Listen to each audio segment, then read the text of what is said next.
뭐 들판도 나오고 이제 어마무시하죠. 자, 먼저 어떻게 한 달 동안 방학 잘 보내셨나요? 2주 연장하니까 너무 좋죠. 뭐 구정달까지 연장하고 싶은 마음이 굴뚝 같죠. 그런 일은 절대 없습니다. 그 날로 먹으려고 하면 안 돼요 이게. 자, 이게 제가 그 2주 연장한 것도 굉장히 고민하면서 2주 연장한 건데, 어쨌든 그 이번 주 돌아온 주일부터 이제 쭉 다시 본격적으로 우리가 진행을 하게 되어집니다. 그리고 우리가 이제 어떻게 이 구역을 이끌어갈지, 어떤 모습으로 우리가 살아가야 될지에 대해서 우리가 좀 더 고민하고 또 진지한 생각들을 가졌으면 좋겠습니다. 자,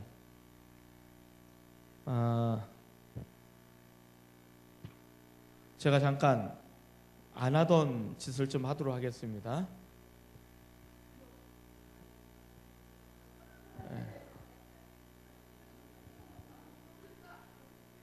자, 이순득 권사님, 최기옥 권사님, 신연희 권사님, 김석자 권사님,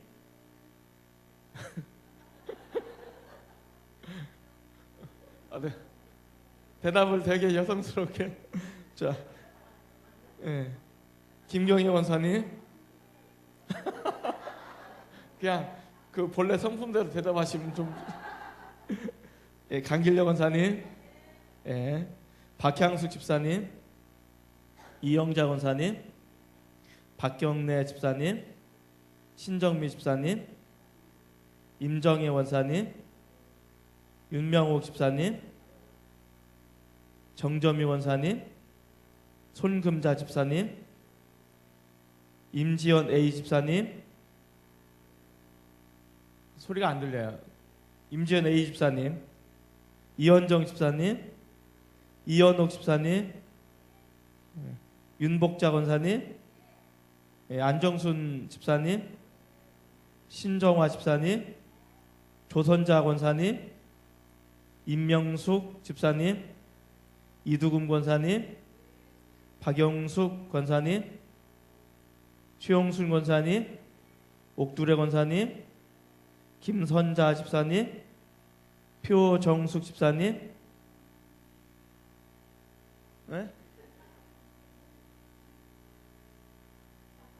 지가 온다고 했는데, 손영희 권사님,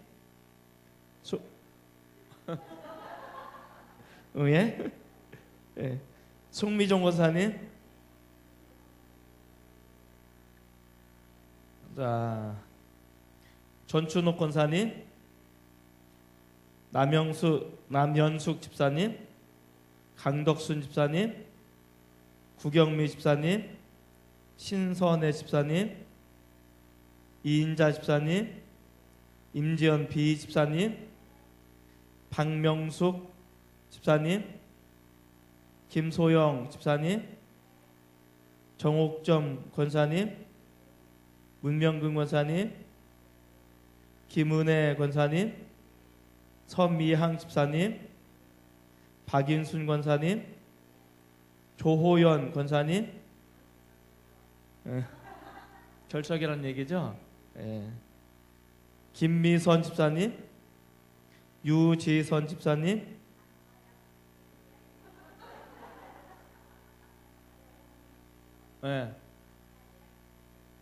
그러니까 결석이라는 얘기죠.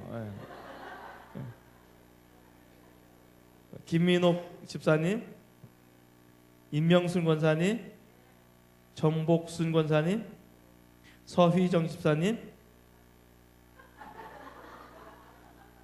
김정희 집사님, 한도양 집사님, 김미양 집사님, 권순호 집사님, 조경아 집사님, 이문경 집사님, 유금숙 권사님, 김은순 집사님, 오점덕 집사님, 송혜원 집사님, 김미나 집사님, 정용훈 장로님, 유원주 권사님,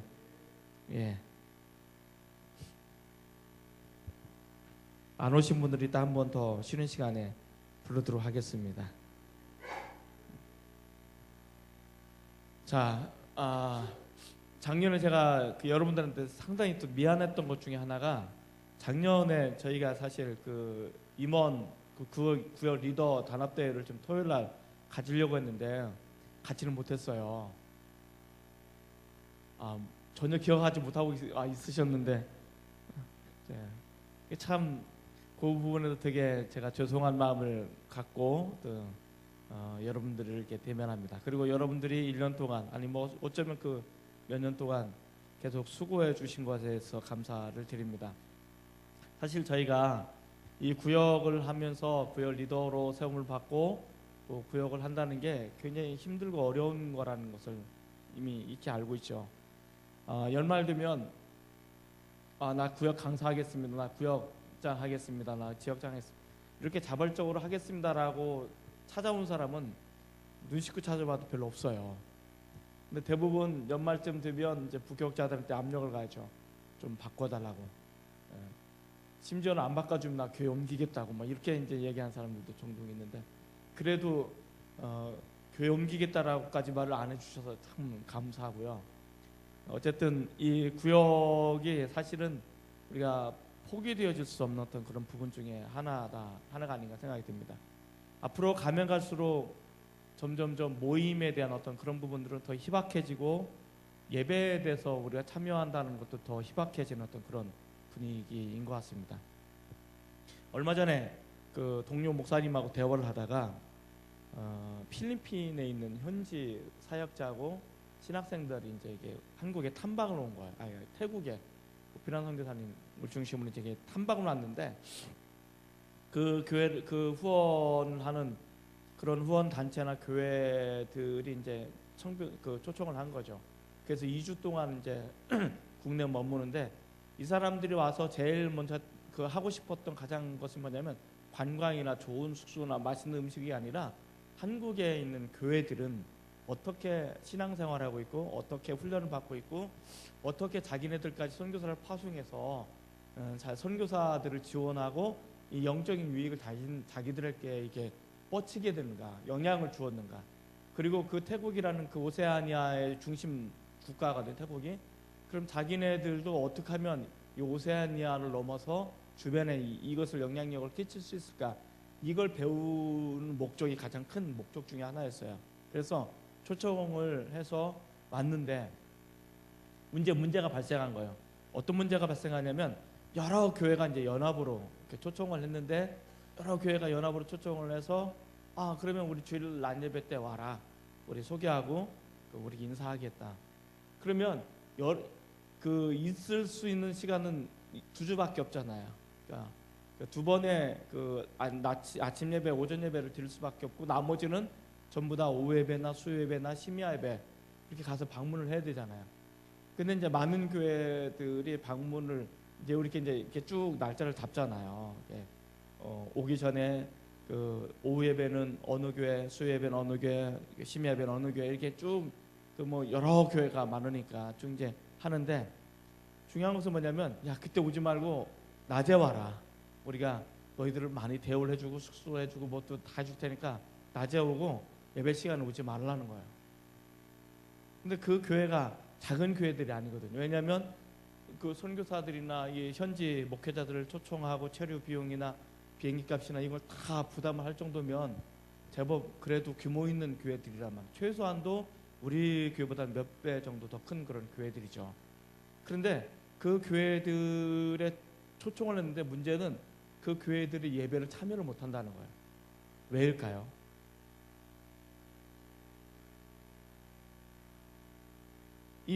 그 현지 태국에 있는 목회자와 신학생들이 그 교회, 자기네들 후원하는 그 교회를 방문하고 싶은데 수요 예배나 오후 예배나 금요 예배는 방문을 못하는 거예요. 왜 그럴까요? 이유는 하나예요. 사람이 안 모여서. 교회는 예배당 굉장히 커요. 화려하고 잘 커요. 그리고 주일 낮 예배는 굉장히 많은 사람들이 예배를 드려요. 근데 오후 예배가 되면 밥 먹고 썰물 빠지듯이 쫙 빠져나가는 거예요. 예를 들어서 지금 이제 최소한도 그렇게 후원하고 초청할 수 있는 교회라면 아무리 못 해도 1000명 이상은 신자들이 출석하는 신자들이 있어야 되는 거예요. 근데 이 신자들이 그 오후 예배나 수요 예배, 특히 수요 예배쯤 되면 몇 명 모일까요? 1000명쯤 되면 6, 700명? 300명? 250명? 막 이제 막 질러봐요 한 번만. 몇 명쯤 모일까요? 80명 모여요. 80명.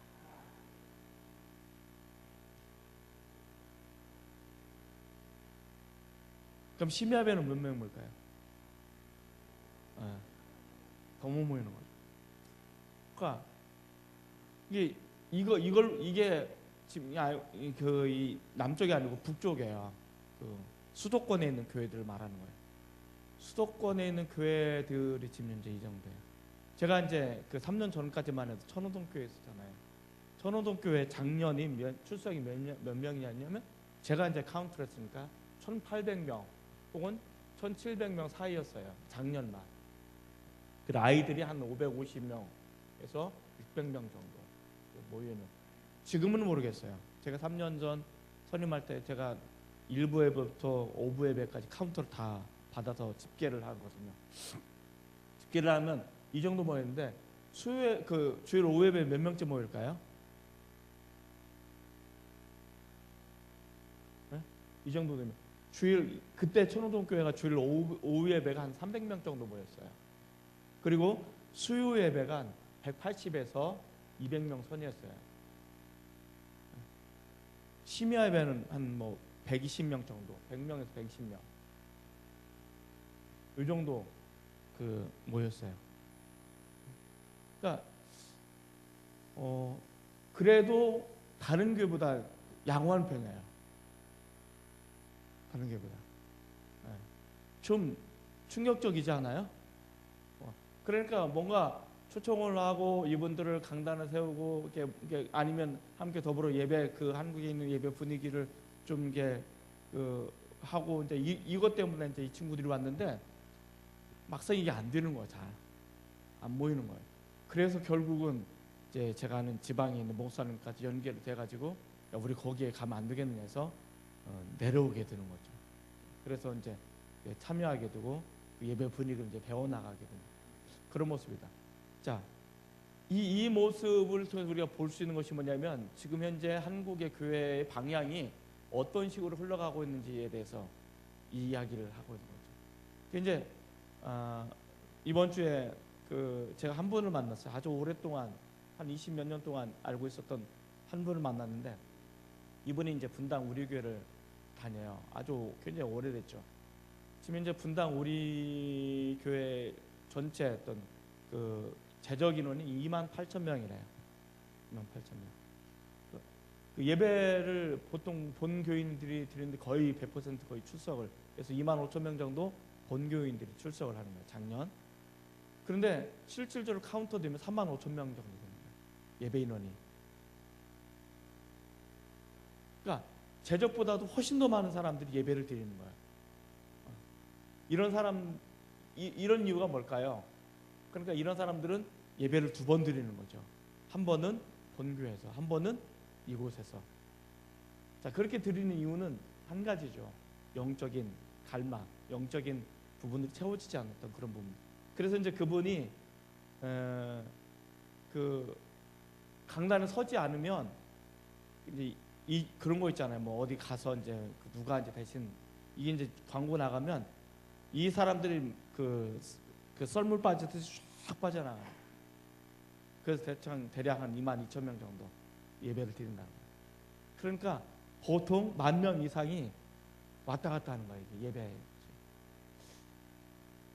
그러니까 이런 기현상들이 이제 일어나기 시작합니다. 그러니까 교회가 교회답지 못하고 결국은 슈퍼스타라는 한 사람을 중심으로 이게 막 끌어모으는 그런 현상들이 있죠.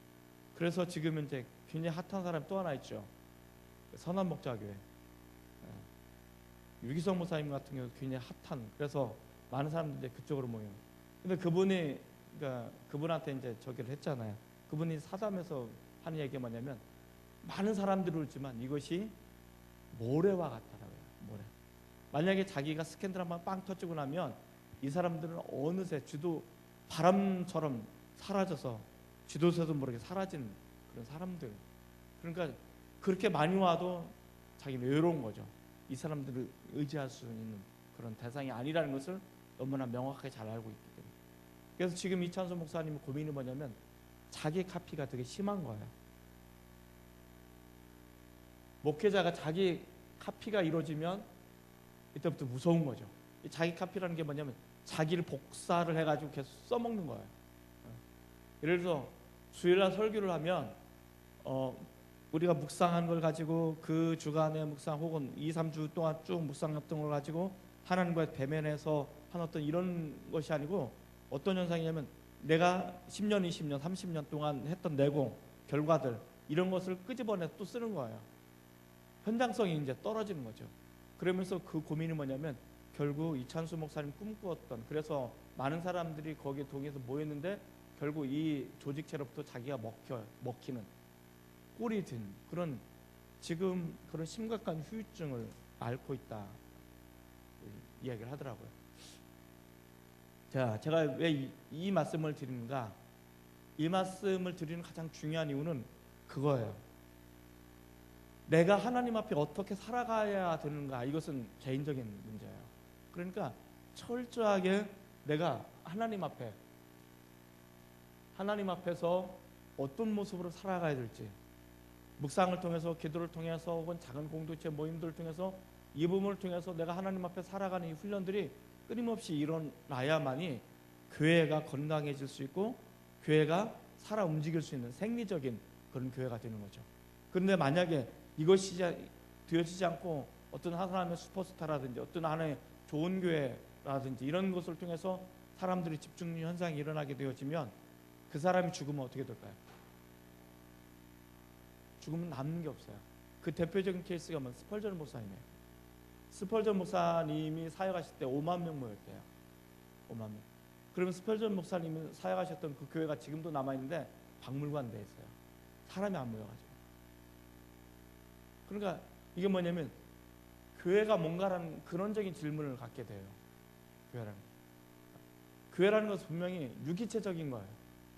그렇기 때문에 목회자와 성도의 관계도 굉장히 중요하고, 그리고 그 속에 하나님과 우리와의 관계도 굉장히 중요하다는 것을 우리에게 보여주고 있는, 이 관계 설정이 제대로 되어지지 않으면 결국은 급격하게 이 시대를 감당하지 못하고, 아니 우리조차도 감당하지 못하고 급락하는, 급격하게 쇠락해 갈 수밖에 없는 그런 상황으로 내몰릴 수 있다. 근데 지금 이런 분위기 감지가 수도권에서 지금 현재 일어나고 있는 거예요. 그러니까 저희는 잘 모르잖아요. 수도권에서 이런 감지가 굉장히 많이 일어나서 지금 다들 고민을 하는 거죠. 여기서 방향을 어떻게 세워나가고 어디로 가야 될지를 방향을 제시해주고 이 길이다라고 얘기해주는 사람이 없어요. 그 대표적인, 그래도 그나마 목소리를 낸 사람 중에 하나가 있죠. 그 누구냐면 취준석 그 교수님이죠. 그 2040 그 책 있잖아요. 이름이 아닌가? 저자 이름이? 취준석 아닌가? 맞는 것 같은데? 맞아요. 네.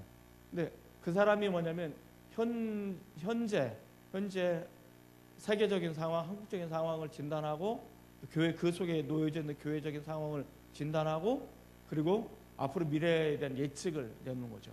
그 예측은 굉장히, 지금 현재 한국에 있는 그리스도인들이 실질적으로 보면 그리스도인이 800만으로 봐요. 이 800만에는 이단까지 포함돼서 800만이에요. 이단까지 포함돼서 실질적으로 800만인데 여기서 이단이 얼마나, 한 200만을 이단을 보고 있어요. 굉장히 많죠. 근데 아마 이 이단의 수준은 점점 늘어날 거예요. 그리고 이 800만 중에서 정기적으로 하는 사람이 어때? 650만을 보고 있어요. 근데 이 650만의 사람들이 대부분 어떤 사람들이냐면 중년 이상의 사람들. 이 말은 뭐냐면 이 밑에 하부 구조가 없는 거예요. 예를 들어서 지금 현재 저희 서지방 교회가 67개 교회예요. 67개 교회에서 교회 학교 있는 교회가 몇 개 안 돼요. 예를 들어 지난번에 우리 교회에서 뭘 했냐면 합창대회를 했죠.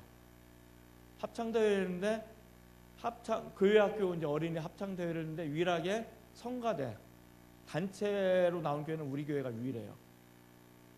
전부 다 중창이나 개인이나 이렇게 나오죠. 이야기는 뭐냐면 합창을 이룰 수 있을 만큼 아이들이 없다는 얘기예요. 그러니까 되게 심각하죠.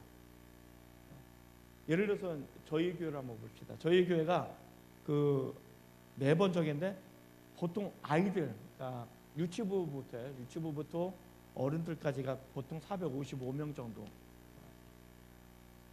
여기서 1, 2부 예배를 드리는 데가 보통 330에서 340명 예배를 드려요.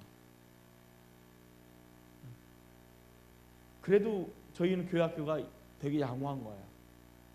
이게 이제 그 유치부, 유아부,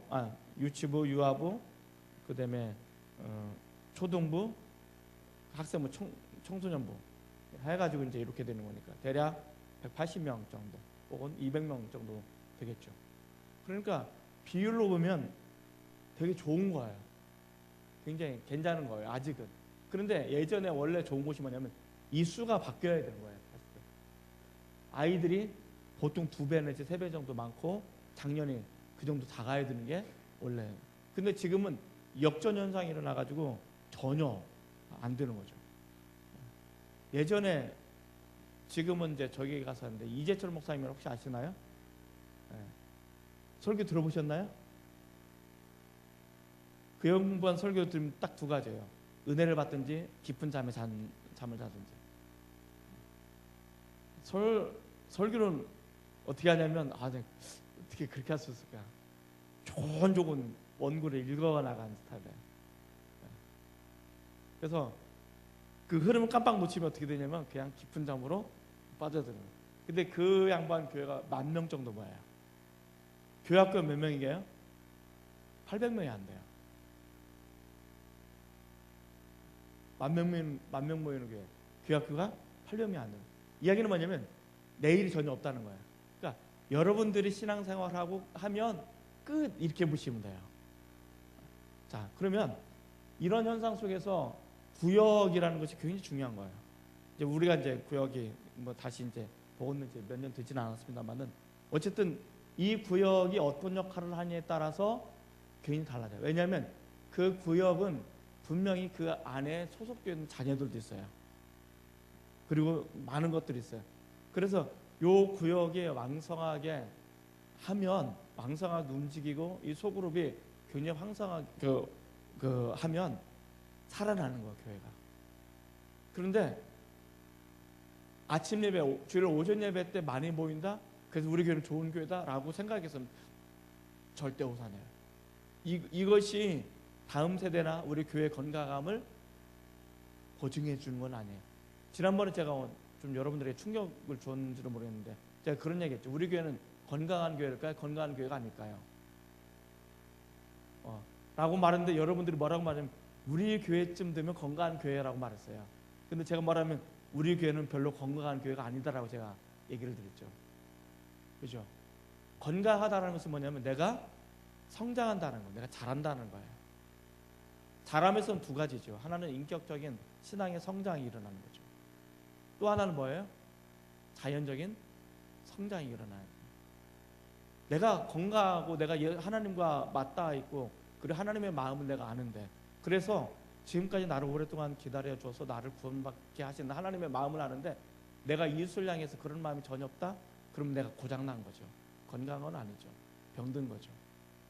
그래서 우리가 전도가 전혀 이루어지지 않아요. 사실 죄송한 얘기인데 자발적으로 오는 사람 위에 내가 전도해가지고 야 우리 교회 한번 와서 교회를 신앙생활 해봐 라고 해서 끌어온 사람들이 없다고 보시면 돼요. 이야기는 뭐냐면 그만큼 우리가 다른 사람을 향해서 지역사회를 향해서 혹은 예수를 안 믿는 사람들 향해서 우리가 내가 어떤 마음을 품고 있고 내가 어떤 생각을 가지고 있는지에 대한 그런 부분들인 거죠. 그러니까 이 부분이 고장난 거죠. 이 부분이 고장났기 때문에 영적인 한 중요한 부분이 암에 걸린 거죠. 기능을 못하는 거죠. 그런데 우리는 뭐라고 말하냐면 열심히 뭔가 나오고 뭔가 보여지니까 우리는 좀 뭔가 건강한 교회처럼 보여지는 거죠. 그런데 이렇게 말하는 제 마음이 편하거나 좋다라고 생각해서는 안 되는 거예요. 이렇게 진단하고 이렇게 얘기할 수밖에 없는 제 마음이 여러분보다 더 아파요. 그리고 더 부채의식, 책임의식을 더 느끼고 죄책감도 더 느껴요. 왜냐면 여러분의 담임 목사가 저니까, 다른 사람이 아니고. 부목사들이 아무리 탁월해져도요, 담임 목사와 부목사의 차이점이 뭔지 아세요? 제가 부목사 생활을 오래 했잖아요. 딱 보니까 알겠더라고요. 어떤 교회에 보면 딱 문제가 보이잖아요. 부목사들 눈에 절대 안 보여요. 희한하게 담임 목사 눈에는 한 번만 딱 해도 딱 보이는 거예요. 그런데 얘기하면 계속 뭐가 되냐면 이제 여기부터 이제 지적질이 드는 거죠. 그러니까 가능하면 이제 이걸 안 하려고 하는데, 이게 그런 거예요. 이건 어쩔 수 없는 어떤 그런 부분이에요. 이건 우리 아이들이 못해서가 아니에요. 그건 태생적으로 그런 거예요. 태생적으로. 자, 똑같은 거예요. 여러분들이 구역 리더가 되잖아요.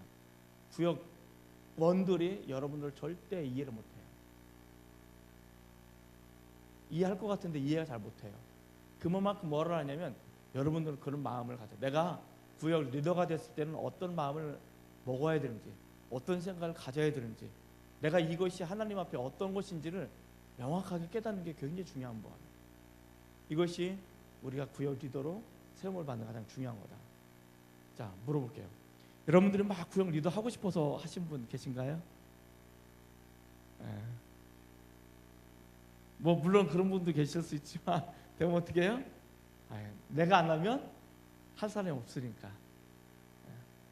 그리고 이제 이쯤 되면 나도 한 번쯤은 해줘야 되니까.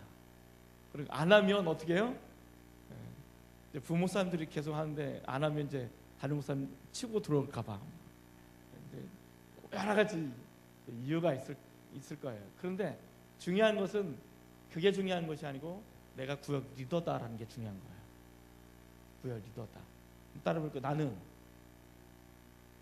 나는 구역 리더다. 자, 이걸 뭘 의미할까요? 나는 구역 리더다라는 것은. 여러분들에게 뭔가 책임의식을 막 갖고 안 하면 뭐 죄책감을 갖고 이걸 말하고 싶은 마음은 저는 없어요. 나는 구역 리더다라는 것이 뭐냐면 나는 그 구역의 목회자다라는 거예요. 그 마음을 가져야 돼요. 자, 한번 따라볼게요. 나는 구역의 목회자다. 그 마음을 가져야 됩니다. 자, 그런데 어떤 사람은 구역의 목회자다라고 말하면 목사님이 함부로 하니까 나도 구역은 함부로 해도 되는 것 같구나. 전혀 그렇지 않아요. 제가 여러분들한테 함부로 대하나요? 그렇게 대했다면 용서하십시오. 함부로 대하지 않아요. 소중하게 대해요. 마찬가지로 결국 뭐냐면 내가 작은, 얼마 되진 않지만, 몇 명 되진 않지만 그 작은 구역에 내가 목회자라는 심정을 가져야 돼요. 그래야 그 사람이 보이지 않는 영혼의 문제, 그 사람이 가지고 있는 많은 부분들, 이것까지 내가 볼 수가 있어요. 그런데 내가 목회자라는 어떤 그 개념을 갖지 않으면 쉽지 않아요. 그럼 이제 어떤 분은 이런 얘기를 이렇게 얘기해요. 목사님, 그럼 우리도 월급 줘요. 조그만 월급 줘요, 나. 이런 게 이제 뭐 농담 삼아 얘기하시는 분들인데 그 월급은 하나님한테 가서 받으시고. 네. 우리가 가져야 될 영적인 자세를 지금 설명하고 있는 거예요. 기왕에 어떻게 보면 내가 리더로 세움을 받았다면 내가 리더의 1년 동안 내가 하면서 1년 동안 내가 어떤 영적인 포지션을 갖느냐, 내 영적인 위치를 갖느냐는 굉장히 중요한 거예요. 그러니까 여러분들이 1년 동안 구역 리더로 세움을 받았다면 최소한도 1년 동안은 내가 이 구역에 혹은 이 지역에 내가 목회자다라는 그런 생각을 가지고 돌보셔야 되는 거예요. 그래야만이 한 사람 한 사람이 정말 소중하게 느껴져요. 한 사람 한 사람. 제가 시골교회에서 목회를 했잖아요. 처음에 딱 가서 첫날 이제 부임해서 주일 예배를 드리는데 12명 예배 드렸어요. 저희 부부까지 해서 12명 드렸는데 그런 거죠. 야, 나도 드디어 이제 담임 목회자로서 이게 목회를 하고 설교를 하고 예배를 한다고, 야, 기쁘다, 이런 마음이 들었을까요? 그런 마음 하나도 안 들었어요, 사실. 제가 이제 그 사역했던 마을이 어디냐면, 도로가 있으면 이쪽 안쪽으로 들어간 도로가 있어요. 이쪽에 마을이 있고 이쪽에 마을이 있어요. 교회가 여기 있어요. 학교가 여기 있고. 이걸 우남학교라고 말해요. 그리고 이 교회를 우남교회라고 불렀어요.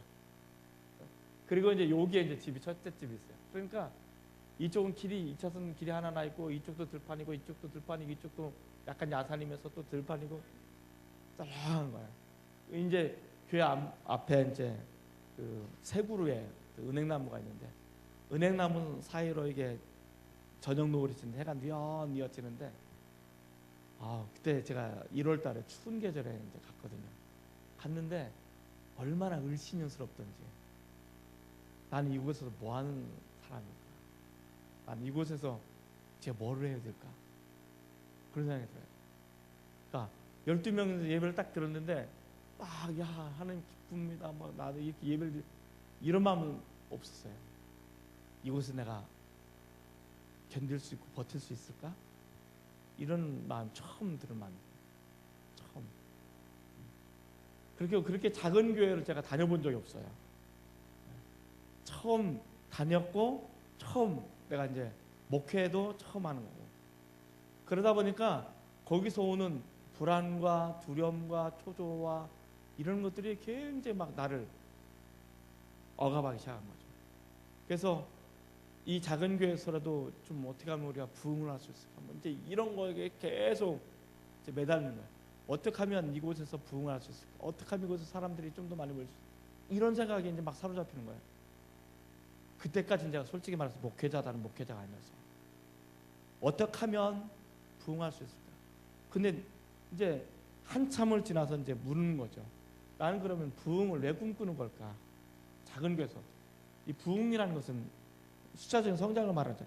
이 부흥을 나는 꿈꾸는 이유가 뭘까? 왜 꿈꿀 걸까? 하나님을 위해서? 아니에요. 나를 위해서. 이게 하나님을 위해서라고 포장을 하는데 결국 뭐냐면 나를 위해서. 왜? 사람들이 많으면 어떻게 되나요? 많으면 내가 인정받아요. 내가 인정받으면 어떻게 되는 거예요? 먹고 살기에 안전판이 생기는 거예요. 그때는 몰랐는데 시간이 지나고 나서 깨달은 게 뭐냐면, 내가 목회를 먹고 살기 위해서 하려고 했구나라는 생각이 들었어요. 그때 내가 느꼈던 느낌이 그랬어요. 그래서 길을 쓰고 어떻게 하면 이 시골 이 총구석에 와가지고 이곳에서 정말 어떻게 하면 부흥을 할 수 있을까? 어떻게 하면 이것이 그 30대 초반에 가서 막 갔던, 어떻게 보면 우리 부모사보다 더 젊을 때, 훨씬 더 젊을 때 갔잖아요. 그러니까 뭐 이런 별 생각들이 다 들기 시작하는 거죠. 그러니까 결국 이 부흥을 꿈꾸고 목회를 하고 저기 하는 것은 뭐를 위해서? 내 후구지책이었구나. 내가 신학생 때 혹은 대학원 때 그 큰 목회자들 보고 막 손가락질하고 비판하고, 뭐 교회가 니네 거냐, 뭐 니네가 뭐 마음대로 이렇게 할 수 있느냐, 막 그렇게 비판했던 그 비판이 고스란히 나한테 다 떨어지는 거예요. 교회만 사이즈만 차이가 있을 뿐이지 결국은 이것이 하나님의 거룩한 교회, 주님의 피로 값주고 사신 그 교회라는 개념보다는 이게 내가 인정받는 길이고, 내가 좀 더 잘 나가는 길이고, 내가 좀 더 재정적으로 먹고 살기는 안정파는 길이고, 이런 생각이 들기 시작하는 거예요. 내가 얼마나 놀랐는지. 중간에 그 생각들 다 내려놨어요. 그리고 6년 가까이 이곳에서 있는데, 그때는 시골에서 2, 3년이면 다 하고 떠났던 시기였어요. 그래서 6년 동안 했는데 난 참 길게 했다고 생각했는데 그분들 되게 서운해 하시더라고요. 어쨌든 하는데 퇴직금도 못 받았어요. 퇴직금도 한 번도 못 받았어요. 왜냐하면 교회가 돈이 없잖아요. 그때도 뭐 제가 사례비를 많이 받은 것도 아니고 막 저기에게 쓴 것도 아니에요. 전임 사역자가 전기세 뭐 저기 거의 40~50만 원 썼어요. 막 저는 5만 원 다 묶었어요. 5만 원 이상 되면 내가 다 내겠다. 전화세 5만 원 이상 되면 다 내겠다. 그리고 유류비는 겨울이니까 이제 경유를 뗐어요. 20만 원 이상 되면 다 우리가 부담하겠다. 이런 식으로 다 조건을 묶은 거야. 그래서 가능하면 안 넘기려고 굉장히 발버둥하면서 이제 6년 동안 계속 그랬어요. 6년 동안 사례비 한 번도 안 오르고 똑같이. 근데 어떻게 살았는지 몰라요. 사라지더라고요. 중간에 제가 마음을 비우고 내가 뭔가 고장났구나는 것을 깨닫게 되었을 때 뭐가 보이기 시작하냐면 사람들이 보이기 시작하는 거예요. 그 사람의 영혼이 보이기 시작하는 거예요. 한 사람 한 사람 얼마나 소중한지를. 뭐 나중에 부흥은 되지는 않았습니다만은 그런 게 있더라고요. 젊은 목회자가 시골에 들어가니까 젊은 사람들이 오고 그래서 한 35명에서 40명 정도인지 늘 예배를 드렸는데 대부분이 이제 절반 이상이 젊은 사람들. 주일학교도 있었으니까. 참 그런 경험들이 있어요.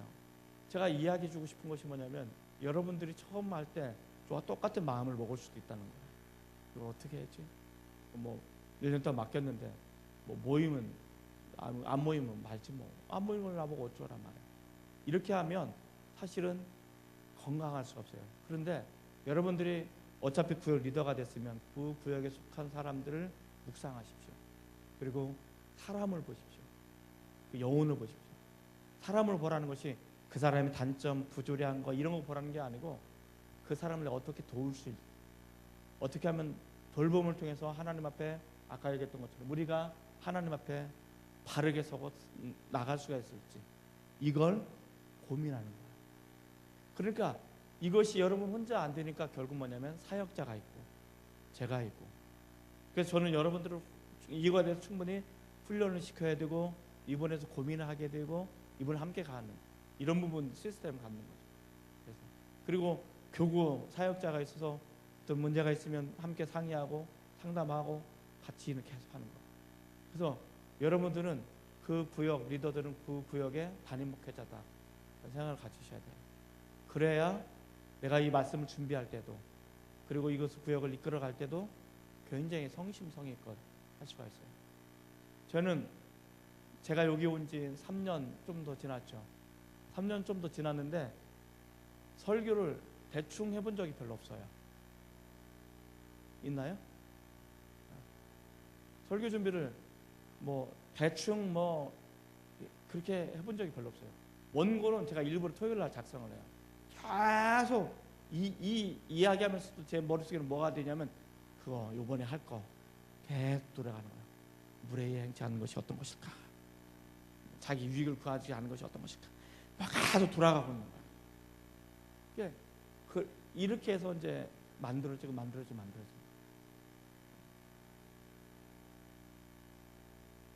여러분들이 교재가 좀 어려울 수도 있어요. 근데 한번 꼼꼼히 읽었고 또 두세 번만 읽으면 내가 포인트를 어디에 줘야 될지, 어떤 포인트를 강조하고 싶은지 이런 거 충분히 할 수 있는. 그러니까 교재에 대해서는 불안감이나 두려움 갖지 않았으면 좋겠습니다. 왜냐하면 또 이걸 끝나고 나서 또 이것을 재교육을 시킬 거니까. 그러기 위해서는 여러분들이 뭐를 하셔야 되냐면 주일날 오후 예배는 필히 드리셔야 돼요. 그리고 오후 예배 끝나면 한 30분 정도 교육을 여러분들이 받으셔야 돼요. 당장 내일부터 받으셔야 되는데 여러분들이 이 교육을 받으셔야만이 여러분들이 미리 이제 교환을 나눠주기 때문에 미리 여러분들이 예습도 하고 복습도 하고 할 수 있을 거예요. 그러면서 목사님이 이 부분에서 가르쳐 주신 포인트가 어떤 거고 어떤 것을 내가 양육하고 어떤 것을 나눠야 되기 이런 부분들이 이제 그려지기 시작하는 거예요. 그러면 30개 구역이 모여도 혹은 그 60개 구역이 모여도 우리가 같은 생각을 같은 마음을 가지고 같은 방향에서 우리가 작은 그룹들이 흘러나갈 수가 있는 거예요. 그런데 나는 그 목사님 하는 거 별로 마음에 안 들어요. 우리는 우리가 원하는 거 이렇게 할 거예요. 죄송한 얘기인데 별로 좋은 그런 리더는 아니에요. 좀 더 심하게 말하면 나쁜 리더예요. 왜냐하면 교회라는 것은 공동체예요. 그리고 유기적인 거예요. 그리고 질서가 있는 거예요. 아까 얘기했던 것처럼 여러분들은 단임 목회자이긴 하지만 그럼에도 불구하고 우리가 서로 연결해서 가야 되는 거예요. 같은 방향으로.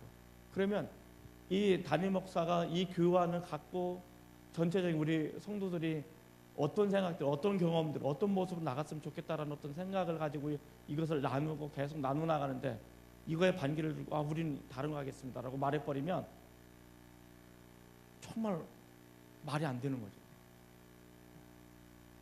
그러니까 여러분들 구역 리더들은 죄송한 얘기인데 희생은 좀 하셔야 돼요. 그 희생이 뭐냐면 시간적 희생입니다. 가장 중요한 게 시간을 좀 내셔야 돼요. 시간을 내셔야만이 뭐를 할 수가 있어요. 첫 번째는 뭐라고요? 첫 번째는 작은 목회자, 단임 목회에 대한 것을 가지고, 자, 두 번째는 청지기직 사명을 가져야 돼요. 한번 같이 읽어볼까요? 두 번째, 자, 시작.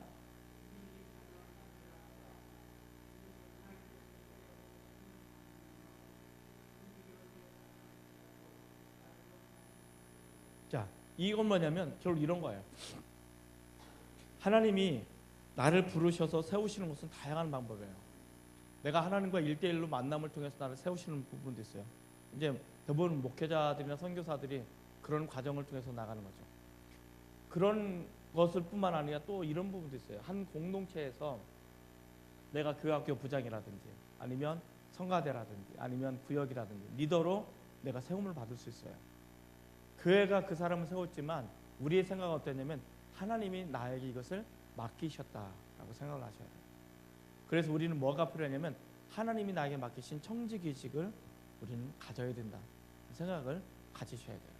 아까는 단임 목회자, 얘가 단임 목사다라는 것은 뭐냐면 한 영혼이 얼마나 소중한지를 우리가 깨닫는 것이라면 이 청지기직이라는 것은 뭐냐면 내가 내 것이 아니고 하나님의 것이기 때문에 내가 이 부분에 어떻게 헌신하고 충성할 것인가에 대한 그런 것을 이야기해 주고 있는 거예요.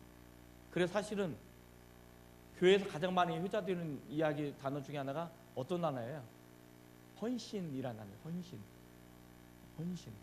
우리 헌신 예배 드리잖아요. 헌신이 뭐예요? 헌신이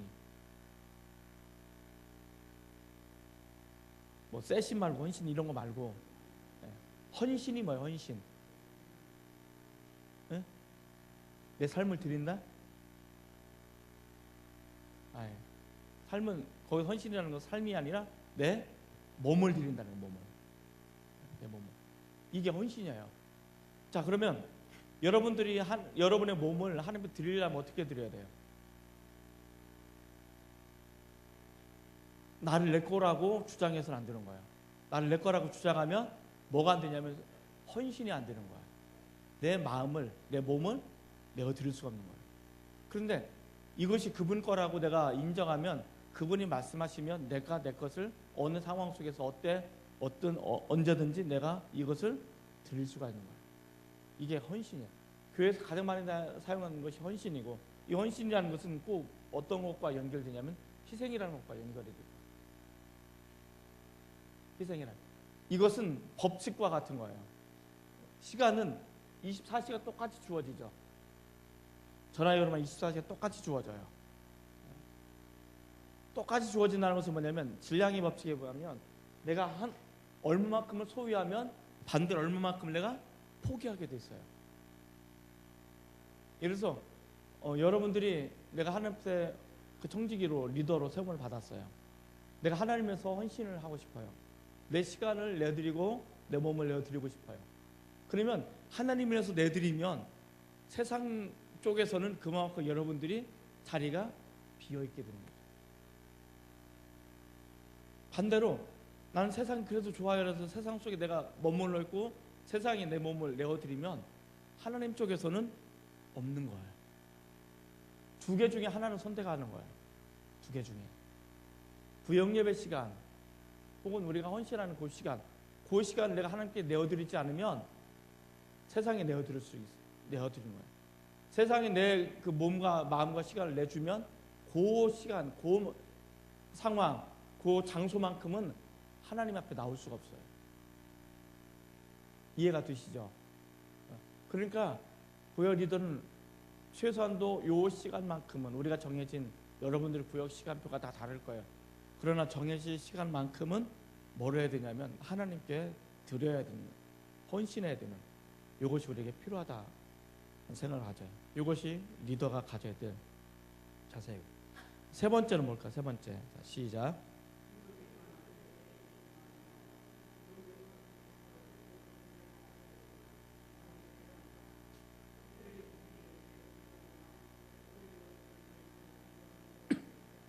예. 이제 여러분들이 뭐냐면 구역 리더가 됐으면 예배에 집중을 하셔야 돼요. 예배에 집중하다는 것은 어떤 것을 의미할까요? 예? 공예배에 집중하시면 참 좋습니다. 공예배에 집중하시고, 특별히 이제 우리가 구역 임원 교육 시간이 주일 오후 예배 끝나고잖아요. 그래서 지금 고민이 돼요. 이게 주일 오후 예배를 2시로 좀 당겨서 찬양과 기도 시간을 좀 더 갖고 좀 했으면 좋겠다는 생각이 드는데, 어쨌든 뭐 계속 나누는데 이제 이건 다른 부서하고 또 이게 조율을 해야 될 필요성이 있어요. 그러니까 2시간 반 텀이면 사실 굉장히 긴 텀이에요. 또 좀 2시간으로 좀 줄이면 어떨까? 아니면 아예 5시로 늦추면 어떨까? 뭐 여러 가지 고민이 있어요. 아예 뭐 5시, 6시로 늦추면 집에 갔다 와가지고 별로 분위기 갑자기 쌓여졌어요. 어쨌든 좀 그런 고민은 있어요. 그런데 아까 얘기했던 것처럼 최소한도 구역 공과 시간에, 구역 리더 교육 시간에 저와 여러분들을 계속 만나야 내가 어떤 생각을 가지고 있고, 그리고 여러분들이 이것을 어떻게 받고 어떻게 할 것인가에 대한 고민이 생겨요.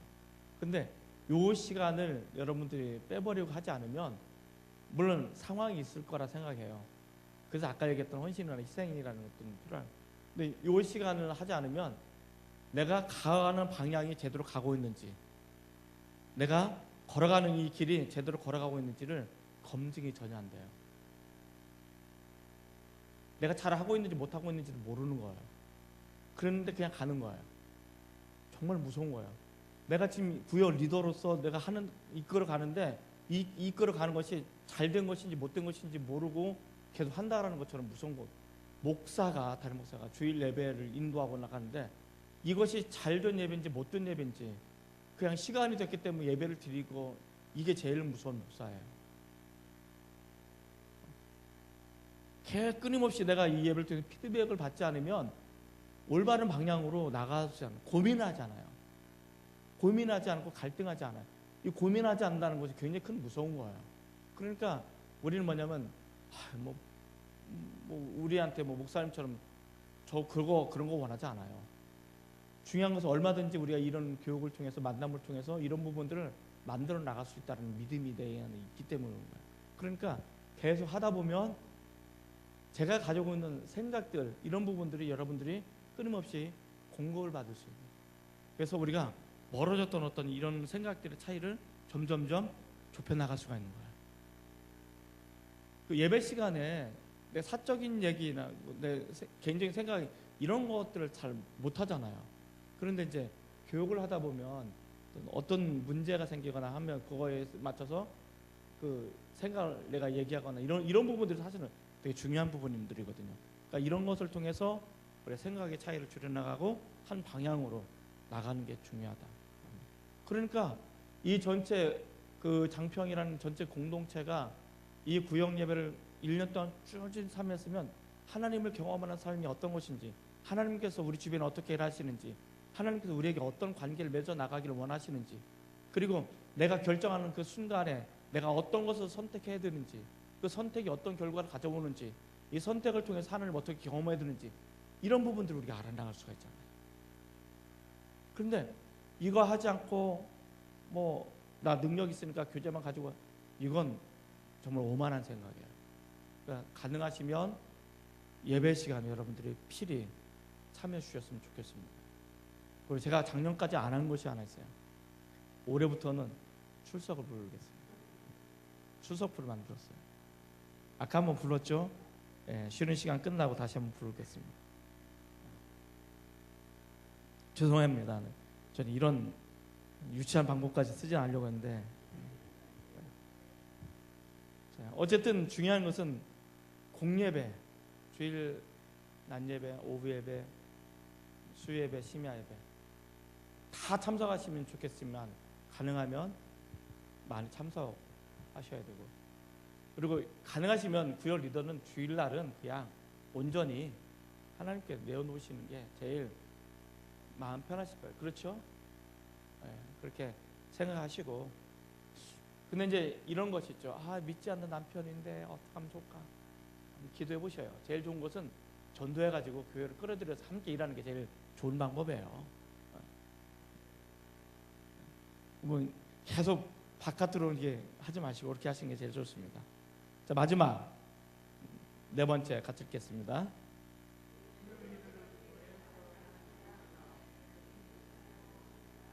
예, 결국 리더라는 것이 뭐냐면 양육과 훈련을 통해서 양성이 될 수밖에 없어요.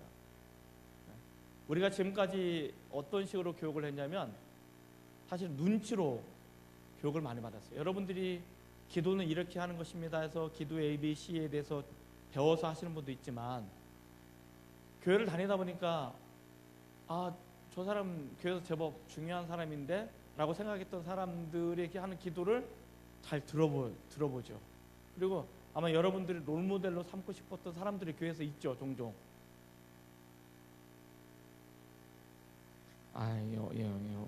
별로 없구나. 있는 분들은 뭐냐면 은연중에 그분을 닮아가게 돼. 그분의 말투, 그분의 기도 투 닮아가면서 자신의 기도 투로 자신의 기도의 방법들을 습득해 나가는 경우가 종종 있어요. 그렇죠? 보통 저는 이걸 뭐라고 하면 이걸 눈치로 배웠다 이렇게 말해요. 눈치로. 그래서 사실은 기도도 이제 나중에 그 2부 시간에 할 겁니다만 기도도 배워야 돼요. 그래서 구역 예배 시간에 기도는 철저하게 다 써서 해야 돼요. 구역 리더부터 기도를 쓰세요. 써서 기도를 하셔야 돼요. 그래야만이 나는 기도 다음 주에 기도하면 나 안 나올래 이런 사람들도 이제 나중에 이제 기도를 할 수 있도록 이게 사실 훈련이에요. 그래서 그러려면 뭐가 필요하냐면 리더는 양육과 훈련을 받으셔야 돼요. 양육과. 그러니까 교회에서 하는 충분한 양육과 훈련만 받아도 우리 충분해. 예를 들어서 묵상 훈련 한 가지만 제대로 받아도요, 사실은 교회인에 큰 도움이 돼요. 묵상 훈련 한 가지만 해도 내가 하나님 앞에 어떻게 서야 되는지, 내가 하나님 앞에 어떤 말씀을 갖고 주님의 음성을 어떻게 듣고 그리고 어떻게 살아요. 물론 이 사람들도 나중에는 다시 점검을 받아야 돼. 내가 하나님 음성을 제대로 듣고 있는지. 그래서 정기적으로 어떤 점검을 받을 필요가 있습니다만은 그런 훈련만 제대로 한 가지만 해도 굉장히 유익한 거예요. 그래서 교회에서 하는 양육이나 훈련 프로그램을 제가 두 단어를 나누죠. 양육하고 훈련. 이 나누는 이유가 있어요. 뭐냐면 양육은 뭐예요? 양육은 기초적인 거예요. 기초적인 거. 그리고 이 양육에서는 훈련이 그렇게 많지는 않아요. 예를 들어 여러분들이 뭐 이제 이 양육 프로그램에 터다지기 반, 교리대학 혹은 또 뭐가 있죠? 성경개관 참여할 때 부담이 많이 들던가요? 부담 별로 안 들죠? 왜냐하면 내가 뭘 준비를 안 하고 교제하고 몸만 가면 돼. 그래도 부담이 없는 거예요. 죄송한데 이것은 어느 정도 성장할 수 있는데 성장한 게 분명히 있어요. 더 이상 성장이 안 이루어져요. 듣는 거. 귀만 커질 수 있어요. 이게 제일 무서운 케이스죠. 귀만 커져. 가장 중요한 게 뭐냐면 훈련을 해야 돼요.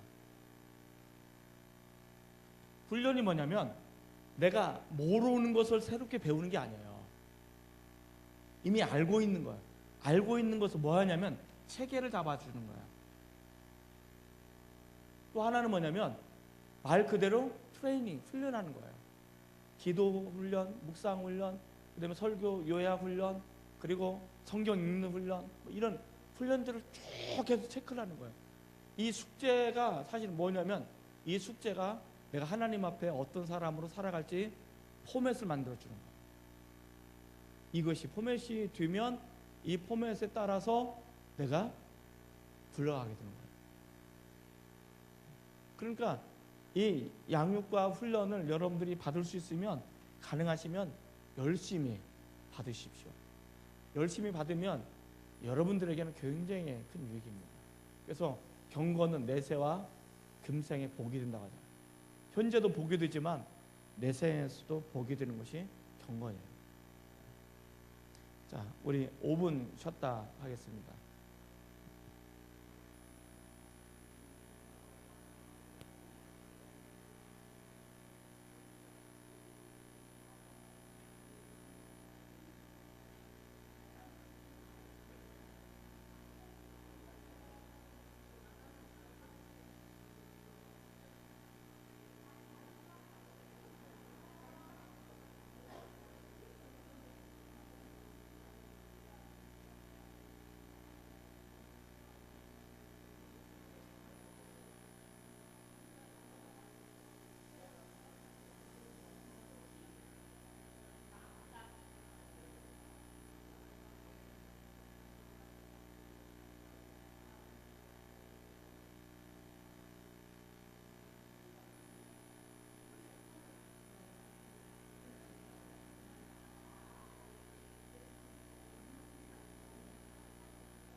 자, 이제 차 한 잔씩 가지고 다시 한번 들어오시기 바랍니다.